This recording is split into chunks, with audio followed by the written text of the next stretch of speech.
I uncovered every secret from the last 30 years. And I have given all the proofs of who was involved with Diddy. I have presented the videotape of Diddy's parties as evidence.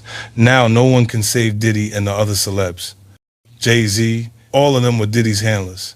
After watching the rest of the documentary, you'll understand everything. Today is Thursday, March 5th, 2026. And once again, 50 Cent has returned with another Netflix documentary. This time it's part 3. 50 Cent, Diddy, Jay-Z. 3 names that continue to collide in a story that has been growing for months. Back on December 2nd, 2025, 50 Cent shocked the entertainment industry when he released the first Netflix documentary, a 4-part series that focused heavily on Diddy. That documentary immediately sparked huge conversations across the internet. People started asking questions about private gatherings, questions about exclusive environments, questions about relationships that allegedly existed far away from public visibility. But that wasn't the end, because after that first release, 50 Cent came back again. A second documentary appeared, expanding the narrative and bringing Jay-Z's name deeper into the conversation. Now on March 5th, 2026, 50 Cent has returned once again with part 3. And according to 50 Cent, in this new Netflix documentary goes even further into what he describes as private environments involving Diddy and Jay-Z. Secret parties, closed-door gatherings, private rooms where cameras were never allowed. Late-night events that allegedly started only after the public events ended. 50 Cent repeatedly talks about Diddy. 50 Cent repeatedly talks about Jay-Z. And according to 50 Cent, some of the most important moments in this story may have happened after midnight. Private estates, luxury penthouses, exclusive guest lists, rooms where conversations allegedly stayed inside the room. No recordings, no public confirmation, just moments that insiders reportedly remembered, but the public never saw. And in part 3, 50 Cent keeps returning to the same question. Why were these environments so private? Why were certain relationships never publicly acknowledged? Why did some connections involving Diddy and Jay-Z remain invisible to the public? 50 Cent talks about inner circles. He talks about private meetings. He talks about patterns that allegedly repeated over years inside the entertainment industry. But here's what makes this even bigger. Diddy's name is already surrounded by growing public scrutiny. Now 50 Cent has placed this entire conversation on Netflix, the largest streaming platform in the world, which means millions of people are now hearing the same story. And when 50 Cent releases part 3, when he continues mentioning Diddy and Jay-Z together, when he highlights private environments, secret gatherings, and unanswered questions, the conversation only gets louder. Is 50 Cent exposing deeper patterns inside the entertainment industry? Or is this an ongoing rivalry between some of the most powerful names in hip-hop? Because one thing is clear, 50 Cent knew exactly what he was doing when he released part 3. And tonight, we're breaking down everything. What 50 Cent says about Diddy, what 50 Cent says about Jay-Z, what new claims appear in part 3 of the Netflix documentary, and why this story may be far from over.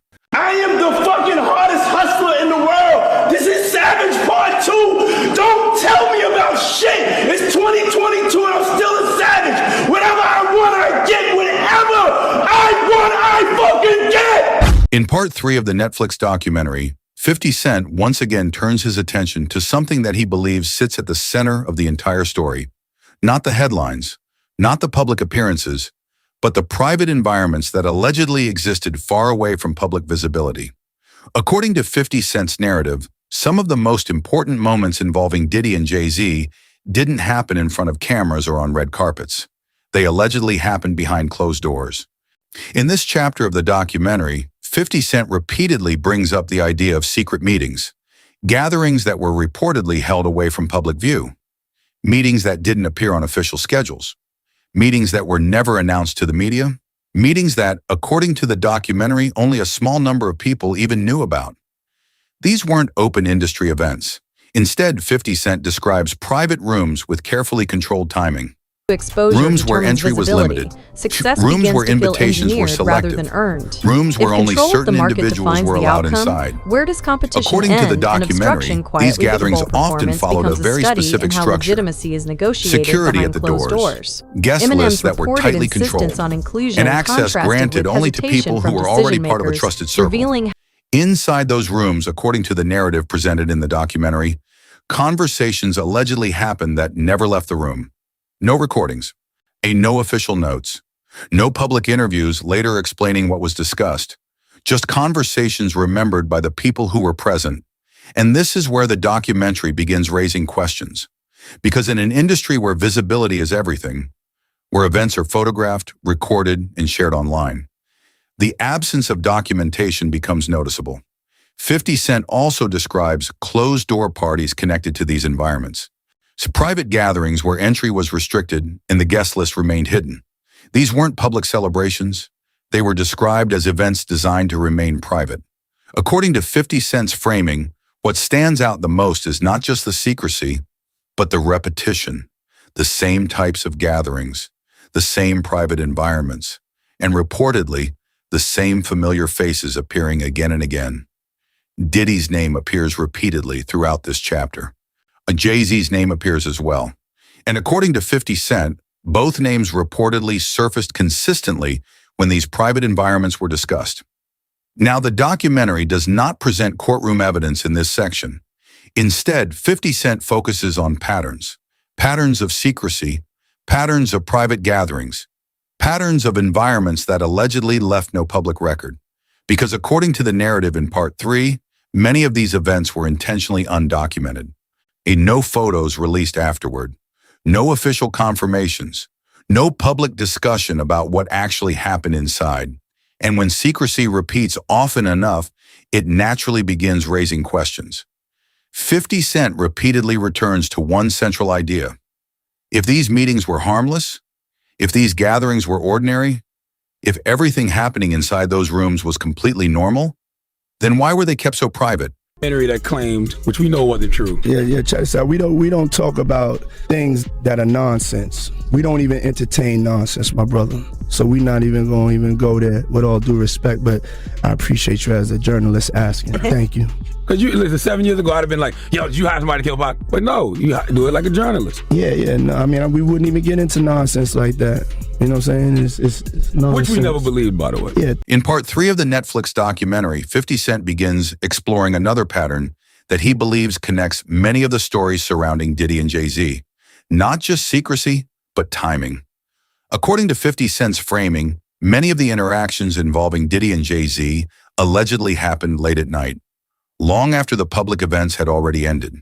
Not during the daytime interviews, not during the red carpet appearances, not during the official industry gatherings. Instead, the documentary suggests that certain environments reportedly came alive after midnight. 50 Cent repeatedly describes what he calls after-hours gatherings, private events that began once the public celebrations were over. Moments that unfolded when cameras were no longer present and media attention had already moved elsewhere. These gatherings allegedly happened in exclusive locations, private estates hidden away from crowded city streets, luxury penthouses high above the skyline where access was tightly controlled, and in some cases, luxury yachts positioned far away from public view. According to the documentary, these were not ordinary parties. They were described as invitation-only environments where entry was carefully managed. Guest lists were small, access was restricted, and the same familiar names reportedly appeared repeatedly. But what makes these environments stand out, according to 50 Cent, is the lack of documentation. In an era where celebrities share nearly everything online, photos, videos, live streams, many of these gatherings allegedly existed without any public record. No pictures posted afterward, no interviews referencing the events, no public statements confirming who attended. Instead, according to the documentary, many of these moments were remembered by insiders but never recorded publicly. Stories shared privately, conversations mentioned quietly, events that existed mostly through memory rather than evidence. And as the documentary continues, another theme begins appearing alongside these late-night gatherings: hidden relationships. 50 Cent suggests that some connections involving Diddy and Jay-Z were allegedly kept far away from public branding. Publicly, the image was carefully managed. Business partnerships were announced. Collaborations were promoted. Public appearances were documented and celebrated. But privately, according to the documentary's framing, certain relationships may have existed outside that public narrative. Associations that insiders reportedly knew about. Connections that appeared in private environments. Yet relationships that were never officially acknowledged. And throughout Part 3, 50 Cent repeatedly returns to the same question. If these relationships were ordinary, why were they never confirmed? If these connections were harmless, why were they never publicly discussed? Why did the confirmations never come? Because in an industry built around visibility, where relationships often become headlines, silence becomes noticeable. Diddy's name appears repeatedly in these conversations. Jay-Z's name appears repeatedly as well. And according to 50 Cent, when certain associations seem to appear only in late-night environments, when connections exist privately but disappear publicly, the contrast becomes difficult to ignore. And the documentary does not claim to provide final answers. Instead, it highlights the pattern: private gatherings, late-night environments, unacknowledged relationships. And as Part 3 continues unfolding, one question begins echoing louder than the rest. If these connections were completely normal, why did certain associations only exist after dark? 50 Cent has been working on this documentary for almost 2 years. The footage he has is insane. The people he got speaking about Diddy is ridiculous. In Part 3 of the Netflix documentary, 50 Cent moves into one of the most complicated and sensitive parts of the conversation. But instead of presenting direct accusations, 50 Cent approaches the subject differently.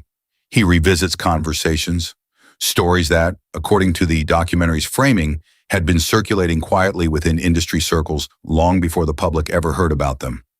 Not major headlines, not official investigations, but whispers, hunted private discussions between insiders, stories shared quietly at private gatherings, rumors that reportedly traveled through the entertainment industry without ever fully reaching the public spotlight. According to 50 Cent, some of these conversations involved alleged relationships with young women that raised quiet concerns among certain observers. The documentary does not present legal findings in this section. Instead, it focuses on perception, moments that reportedly made some insiders uncomfortable, situations that, according to the documentary's narrative, caused certain people within those environments to ask questions. These were not stories that dominated the news cycle.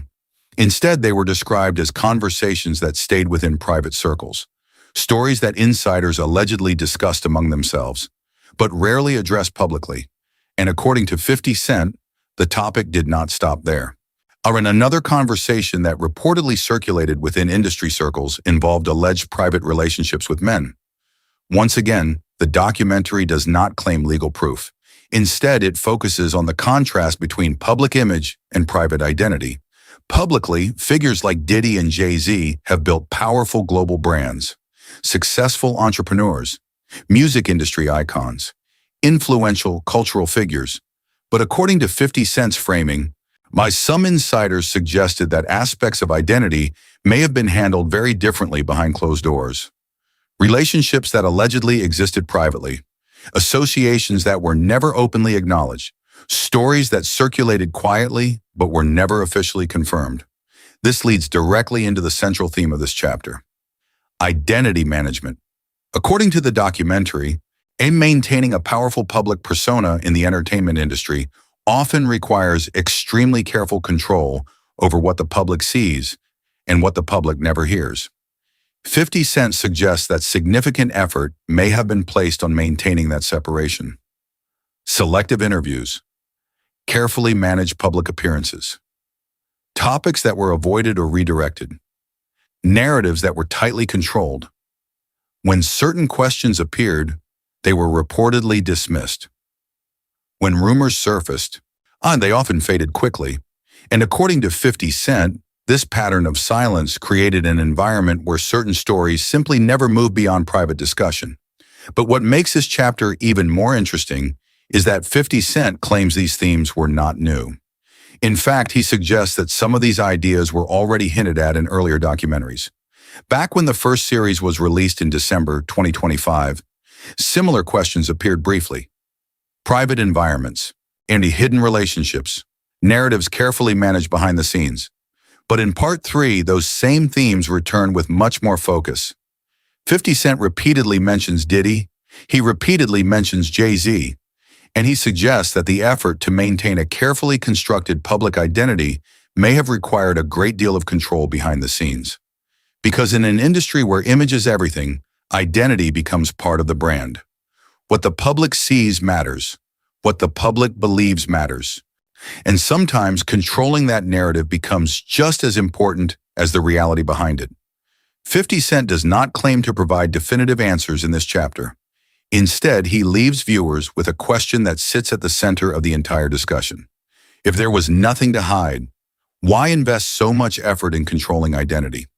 A lot of people say I'm doing this out of revenge because we've got beef. I won't deny it. Me and Diddy have had issues. We've been going at it since 2006. He blocked Mace from signing with me. I dissed him in a track. He launched the vodka line. I launched mine. It's been a back and forth for years. You know why he's so desperate to shut this film down? Because he knows we found things. Footage, phone calls, conversations he recorded himself, contracts, NDAs, real receipts. But Diddy ain't the only problem. He's just a symbol. This industry is full of people like him smiling in the spotlight while pulling strings and hurting people behind the scenes. I don't make things up.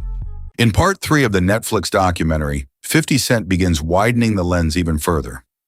Up until this point, much of the conversation has centered mainly around Diddy and Jay-Z themselves, their alleged private gatherings, secret meetings, and the environments that reportedly existed behind closed doors. But in this chapter, 50 Cent suggests the story might be larger than just two individuals. According to the narrative presented in the documentary, some of the environments connected to Diddy and Jay-Z may have involved broader celebrity networks. Not just artists, not just music producers, but powerful figures from across the entertainment industry.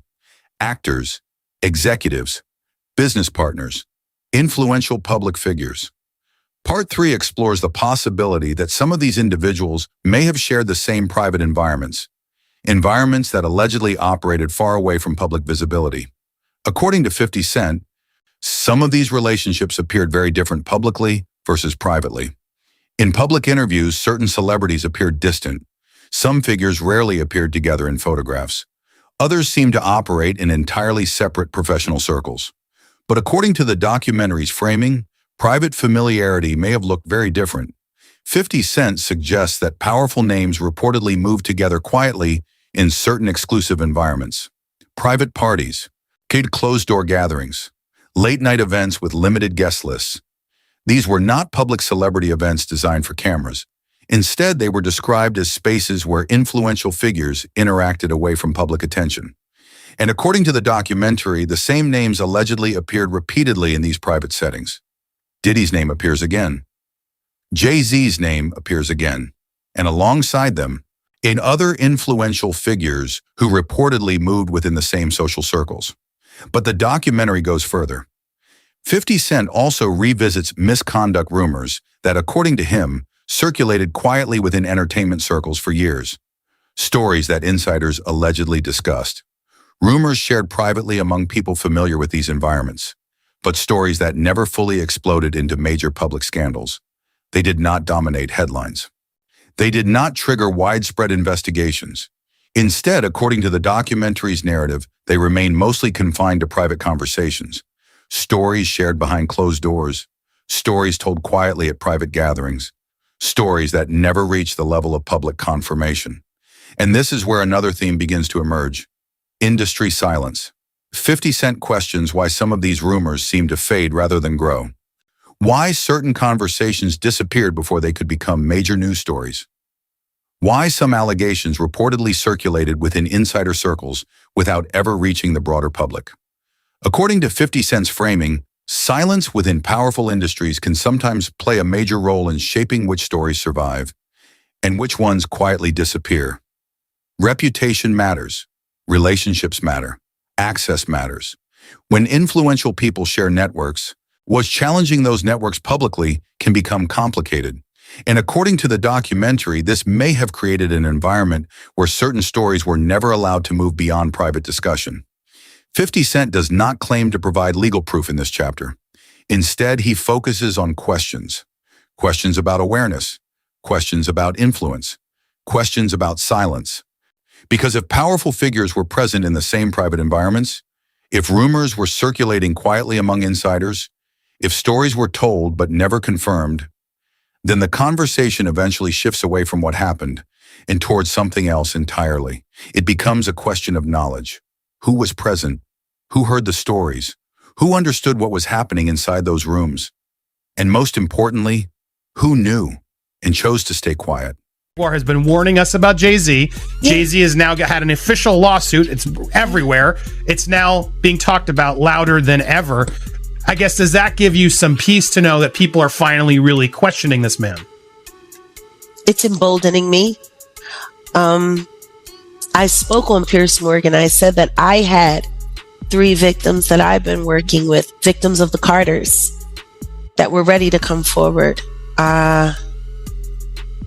This might help them feel a little more confident now. So this is great because he's been evading. But the thing is, everyone in the backdrop knew that he was the celebrity John Doe. Everybody knew that. They knew it when I did Piers Morgan. Is Beyonce celebrity B? I hope to God not. But she was around. And she's very... she's got enough on her plate. After everything that happened with the election and everything that's happening right now, I'm not going to dump on that woman. She got better fish to fry. Well, what I will say is that her husband, she knows exactly who he is. Yeah. She knows. She knows. Rihanna was trafficked to Def Jam. She was an innocent baby when she came over here. And look She at her was now. 14 going on 15 years old. Flown over without parental supervision in a private plane by a man who was supposed to be a producer who auditioned her at 3 a.m. in the fucking morning in a hotel room. Auditioning at 3 a.m. in the morning, a 14-year-old girl. She was flown to another country. She was taken to Def Jam headquarters.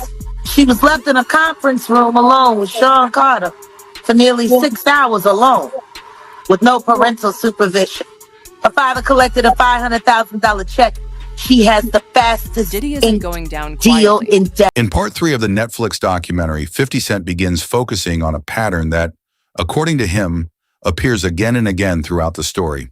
Not just the locations, not just the private meetings, but the people who keep appearing in those environments.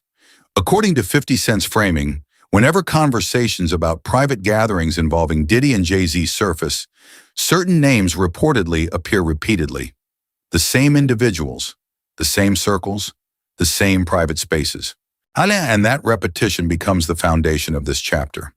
Because according to the documentary's narrative, these gatherings were not random social events with constantly changing guest lists.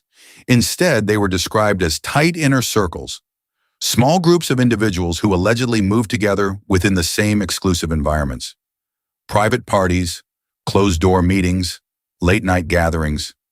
And in many cases, the same familiar faces reportedly appeared again and again. But here's what makes this pattern more interesting. According to 50 Cent, many of these individuals were rarely mentioned publicly. They didn't always appear in interviews. They weren't regularly discussed in press coverage. And they weren't always associated with Diddy or Jay-Z in public conversations. Yet according to the documentary, their presence inside certain private environments was reportedly consistent. 50 Cent describes these relationships as unspoken connections between powerful individuals, not official partnerships, not publicly announced collaborations, but quiet associations that allegedly existed behind the scenes. In industries driven by influence and reputation, these types of relationships can remain almost invisible. Because publicly, the narrative often appears simple. Artists collaborate openly. Business deals are announced. Friendships are shared on social media. But according to the documentary's framing, Some relationships involving Diddy and Jay-Z may have existed outside that public narrative. Off-record connections, privately maintained ties, associations that insiders reportedly knew about, but that were never openly confirmed. And according to 50 Cent, these connections often existed in a very unusual space. They were never officially acknowledged, but they were also never clearly denied. When questions appeared publicly, responses were often vague.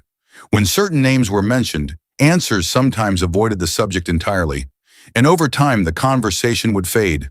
50 Cent frames this as narrative control, public image carefully constructed, public relationships selectively highlighted. But behind the scenes, according to the documentary's narrative, a much tighter network may have existed, an ecosystem of influence, a private social structure where powerful individuals moved within the same environments repeatedly. Diddy's name appears frequently throughout this discussion. Jay-Z's name appears frequently as well. And alongside them, individuals who reportedly appeared in many of the same private spaces again and again. Now, the documentary does not claim that repetition automatically means wrongdoing. Instead, 50 Cent focuses on patterns. Because when the same people appear in the same environments over and over again, environments already described as private, restricted, and undocumented, the pattern itself becomes difficult to ignore. Coincidences happen, but consistent patterns invite questions. Why were these individuals present in so many of the same gatherings? Why were their connections rarely discussed publicly? Why were some of these relationships never clarified? According to 50 Cent, in industries built around visibility, invisibility can sometimes be intentional. Some relationships are meant to be seen, others are meant to remain quiet. And in part 3, the idea of hidden inner circles becomes one of the most intriguing elements of the entire documentary. Because once you begin noticing the same faces appearing in the same rooms, one question becomes impossible to ignore. Why do the same people appear in every private setting?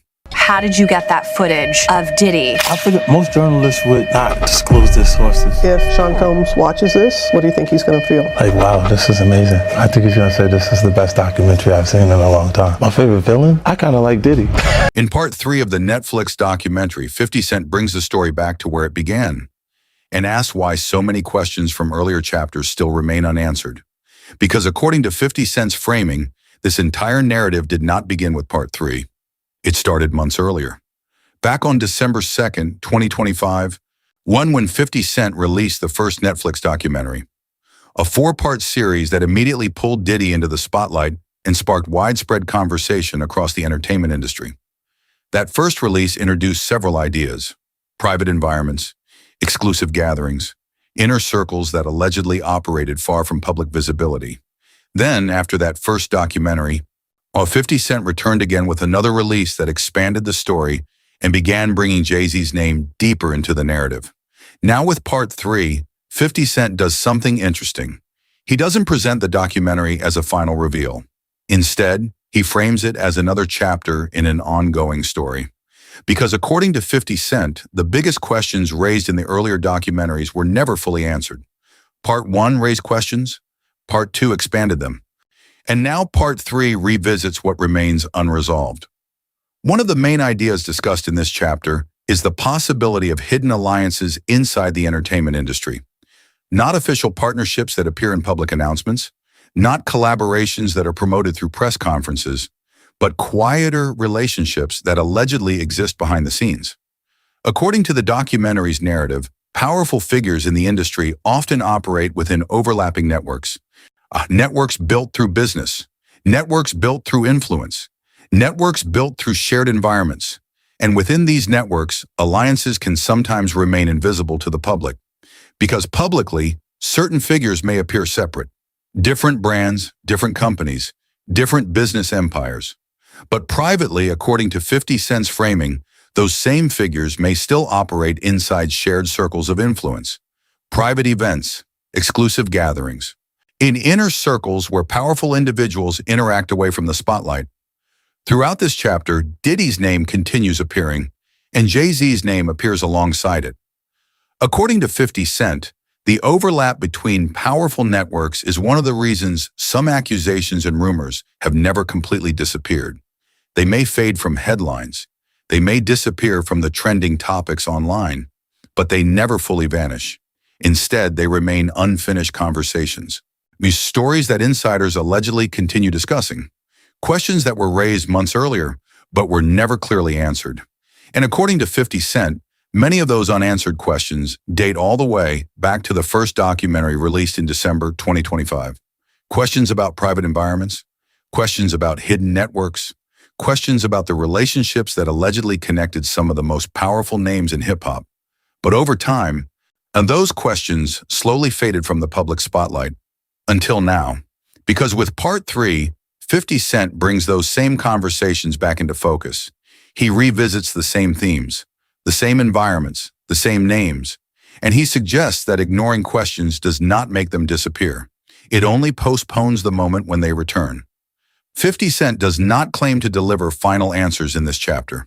In fact, he makes it clear that Part 3 is not meant to be the conclusion. Instead, what he presents it as another step in a much larger conversation, another chapter in a narrative that, according to him, may still be unfolding. Because if accusations continue to linger, if rumors continue circulating quietly within industry circles, if powerful networks continue operating behind the scenes, then the possibility remains that the full story has not yet been told. And that leads directly to the central question hanging over this part of the documentary. If the first documentary only opened the door, if the second documentary expanded the conversation, then one possibility becomes difficult to ignore. Was everything we saw before only the beginning? In Part 3 of the Netflix documentary, 50 Cent begins focusing on something that goes beyond secret meetings or private parties. He begins talking about power, not just who was present in these environments involving Diddy and Jay-Z, but who actually controlled those environments. Because according to 50 Cent's framing, understanding what happened inside these private spaces requires looking at influence and imbalance. Exclusive rooms rarely operate as equal environments. In many cases, they are structured around hierarchy. Who organizes the event? Who controls the guest list? Who decides who enters and who stays outside? And according to the documentary, those decisions can shape everything that happens inside those rooms. Throughout this chapter, when 50 Cent revisits what he describes as unconfirmed associations involving powerful figures, connections that were reportedly visible within private circles but rarely acknowledged publicly, relationships that insiders allegedly knew about, but relationships that were never officially confirmed in interviews or media coverage. Instead, according to the documentary's narrative, some of these associations existed in a strange space between visibility and silence, where they appeared inside private environments, but disappeared in public conversations. When questions surfaced publicly, answers were often vague. When certain names were mentioned, responses sometimes avoided direct confirmation. And over time, the topic would quietly fade away. 50 Cent suggests that some relationships involving Diddy and Jay-Z may have followed this pattern, publicly erased, but privately preserved, while connections that continued behind the scenes even when they were not acknowledged in public narratives. And according to 50 Cent, this is where power dynamics begin to matter, because access to these environments was not random. Private rooms, exclusive parties, late-night gatherings. These were reportedly invitation-only spaces. Entry was controlled, guest lists were curated, security often stood at the doors. And according to the documentary's narrative, those who controlled these spaces also controlled who was allowed inside. In other words, power controlled access. But another topic also appears in this chapter: age differences. According to 50 Cent, some of the conversations circulating within industry circles involve significant age gaps between powerful figures and other individuals present in these environments.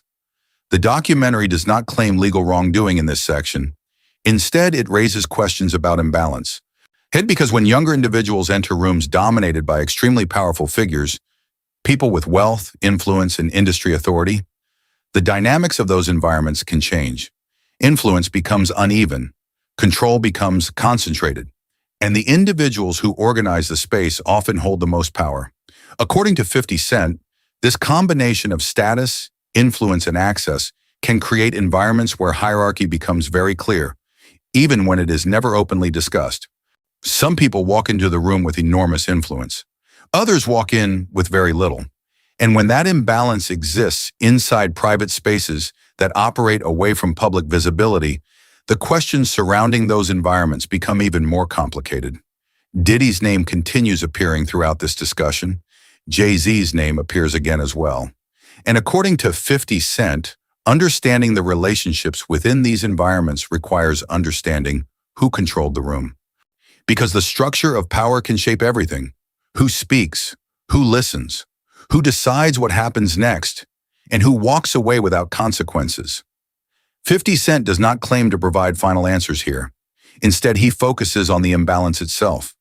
Because once influence becomes concentrated inside private environments, once access becomes controlled by a small number of powerful figures, once relationships remain unacknowledged publicly, the question becomes unavoidable. Inside those private rooms, who really held the power? As part 3 of the Netflix documentary approaches its final chapter, 50 Cent steps back from individual names, individual parties, and individual rooms. Instead, he begins asking a much bigger question. What if this story isn't about isolated moments at all? What if it's about a pattern that has existed for years inside the entertainment industry? According to 50 Cent's framing, where the conversations surrounding Diddy and Jay-Z are not something that suddenly appeared in 2026. Instead, he suggests that rumors and questions had already been circulating quietly within industry circles for a long time. Not public scandals, not viral headlines, but private conversations, stories discussed quietly among insiders, moments that people allegedly talked about behind closed doors, but rarely brought into public view. According to the documentary, some of these conversations involve concerns about vulnerable individuals entering elite environments, exclusive parties, private gatherings, rooms filled with powerful figures in music, business, and entertainment, spaces where influence and reputation carried enormous weight. In these types of environments, according to 50 Cent, the dynamics can become complicated. Because when individuals with less power enter spaces controlled by extremely influential people, the balance of influence is not always equal. And according to the documentary's narrative, this imbalance may have been one of the reasons certain stories stayed quiet. But the bigger focus of this chapter is repetition. 50 Cent suggests that many of the same patterns reportedly appeared again and again over the years. Private meetings, restricted guest lists, inner circles that rarely changed, conversations that allegedly stayed inside the room, when stories shared quietly but rarely reaching the public. And when patterns repeat often enough, they begin looking less like coincidence and more like a culture of secrecy. According to 50 Cent, one factor that may have helped maintain that secrecy was industry silence. In industries driven by image, influence, and reputation, speaking publicly about powerful figures can carry serious consequences. Relationships can be damaged. Opportunities can disappear. Careers can be affected. And because of that, some people may choose to stay silent, not necessarily because nothing happened, but because the system itself sometimes makes silence the safer option. According to the documentary's framing, this silence may have allowed certain rumors and accusations to fade before they could become major public stories. But now 50 Cent suggests something has changed. Because once these discussions move from private whispers to a global platform like Netflix, where the entire dynamic shifts, millions of viewers are suddenly watching the same narrative unfold. Social media begins amplifying the story, journalists start revisiting old questions, and conversations that once existed only in private circles suddenly become public discussions. Throughout this chapter, Diddy's name continues appearing, and Jay-Z's name continues appearing alongside it. Because according to 50 Cent, placing these conversations on Netflix forces the entertainment industry to confront questions that may have previously remained quiet. And with Part 3 now released, the level of attention surrounding the story has grown even larger. Pressure begins increasing, public curiosity grows, and the question becomes whether the industry can continue moving forward without addressing the narrative now circulating globally. Will the conversation fade again like earlier rumors? Or will the attention surrounding Part 3 force deeper scrutiny? 50 Cent does not claim to have the final answers. Instead, he leaves the audience with one final question that echoes throughout the entire documentary. If silence protected powerful reputations before, if rumors stayed inside private circles, if stories were quietly contained for years, then one question now becomes impossible to ignore. If silence protected them before, what happens now that 50 Cent has released Part 3 on Netflix?